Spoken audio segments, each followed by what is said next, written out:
মিশরে একটা দৌড় প্রতিযোগিতা হতো। ওই দৌড় প্রতিযোগিতায় আমর ইবনুল আস রাদিয়াল্লাহু তাআলা আনহুর ছেলে অংশগ্রহণ করেছে, কিন্তু এক মিশরি ওই দৌড় প্রতিযোগিতায় চ্যাম্পিয়ন হয়ে গেছে, রানার্স আপ হয়েছে আমর ইবনুল আসের ছেলে। এবার মিশরি ফার্স্ট আর গভর্নরের ছেলে সেকেন্ড। রাগের চোটে আমর ইবনুল আসের ছেলে ওই মিশরির মাথার মধ্যে কয়েকটা বাড়ি মেরেছে। মিশরি বলে, আমার মাল্লা কেন? তুমি খেলায় পারো না, আমারে মাল্লা কেন? কয়, আনা ইবনুল আকরামিন, আমি গভর্নরের পোলা, আমি যা বলবো এটাই হবে, আমার উপরে কথা নাই। মিশরি ওইখানে আর ঝগড়া বাঁধায় নাই, মনে দুঃখ নিয়ে মদিনায় চলে আসলেন। এসে বললেন, আমিরুল মুমিনিন, আপনি আমর ইবনুল আস রাদিয়াল্লাহু তাআলা আনহুকে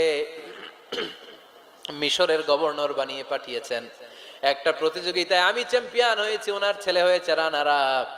কেন সে চ্যাম্পিয়ন হতে পারে নাই? এই কারণে আমার মাথায় লাঠি দিয়ে 3টা বাড়ি মেরেছে। বিচারটা দিছে কার দরবারে? কথা বুঝেন নাই বোধহয়? ওমর ফারুকের দরবার। ওমর ফারুক বললেন, তাই আগামী বছরের অমুক তারিখ আমি সব গভর্নরদেরকে ডেকে হিসাব নেই, তো ওই দিন তুই থাকবি, পারবি না? মিশরে বলে, পারবো মানে অবশ্যই পারবো।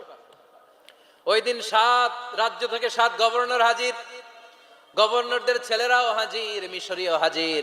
7 গভর্নরের কাছ থেকে 7 এলাকার খোঁজ খবর নেয়ার পরে ওমরে ফারুক বললেন, আইন আল মিসরি, মিশরি লোকটা কই, এদিকে আয়। মিশরি সামনে আসার পরে বলল, আমর ইবনুল আস, তুমি মিশরের গভর্নর, তোমার ছেলে সহ তুমি আসো। আমর ইবনুল আস এসে সামনে বসে রইলেন। এবার বললেন, ও আমর ইবনুল আসের ছেলে, তুমি নাকি ইবনুল আকরামিন গভর্নরের ছেলে, তুমি যা বলবা মিশরে নাকি তাই হবে, তোমার নাকি অনেক দাপট। নিজে একটা লাঠি এনে মিশরীর হাতে দিয়ে বলল, এবার তোর মাথায় যতটা মারছে তুই ততটা গুনে গুনে মার, আমি দেখবো। আমর ইবনুল আস দেখবে, আমর ইবনুল আসের ছেলেরে তুই এখানে মার। সে বলতেছে, থাক, আপনি বলছেন এতেই যথেষ্ট, মারা লাগবে না, আমি মাফ করে দিলাম। ওমরে ফারুক বলল, খবরদার, মার, মার ওর মাথার মধ্যে। মিশরি ওমরে ফারুকের ধমক শুনে ভয়ে ভয়ে 3টা বাড়ি মারল। এই বাড়ি মারা দেখেও ওমরে ফারুকের হৃদয় ঠান্ডা হয় নাই।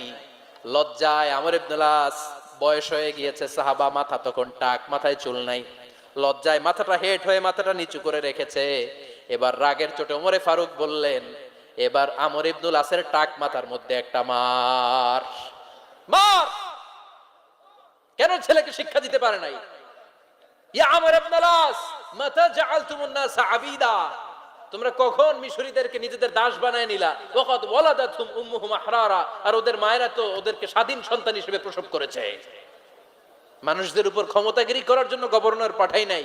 খবরদার, জনগণ তাদেরকে দেখভাল করার জন্য তোমাদেরকে পাঠানো হয়েছে, তাদের উপর কোনো অত্যাচার করার জন্য নয়। চিল্লায় বলেন ঠিক কি না?